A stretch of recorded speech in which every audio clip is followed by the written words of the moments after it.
the rookies come in and they feel like, all right, man, I feel like sometimes I can't talk at the facility because they're not a seniority, but of being like, all right, if you ain't really got something important about the clip to say, Mom, you can wait your turn, bro. You a rookie. I don't really want to hear what you got to say. But when we out at dinner, I'm like, Oh you a grown man. man, bro. You can say whatever you want. Uh-huh. Okay. Okay. So y'all be treating the rookies like y'all equal. Y'all don't just be like, oh, little rug, get over there in the corner, stuff yourself in the corner somewhere. No, yeah, we let we try to let everybody be themselves, but I'm like if you don't know what you were doing in that clip, definitely don't say anything because somebody might get mad. Nah, man, I'm a true believer in, man. Rookies have it hard enough, bro. Like we might do like a little rookie dinner at some point in the year. Make them pay the tab, nothing crazy. But other than that, bro, it's like all right, get a couple snacks for the room.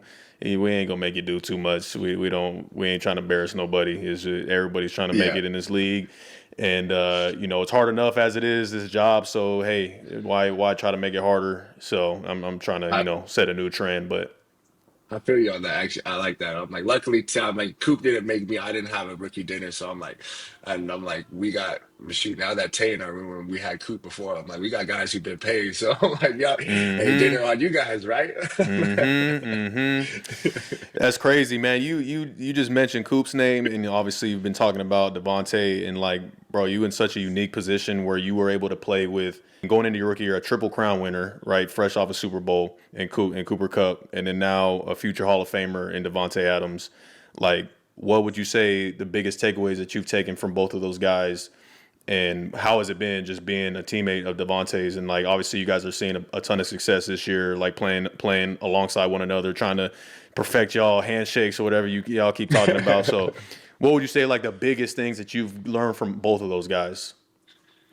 I think they're both of them the attention to detail and like the consistency, and I think not just in the football aspect of both seeing them be kind of later in their career, both being fathers of how much time or the consistency was when we got into meetings, when we went to the lift, when we went out to practice, and then the post practice recovery, how efficient and attention to detail and the communication that they had, but it was also because I knew at the same time they're like, hey.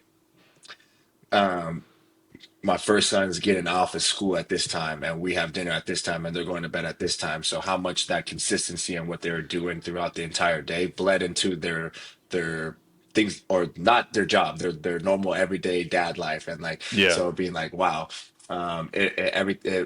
it's not just when I show up to the facility I'm consistent, and then when practice is over my consistency drops off in the other phases of my life, and being able to see that in two different aspects of the way Cooper was and the way Tay is, and being like those are the two things where I'm like it's hard to miss those things because you see how much it means to them.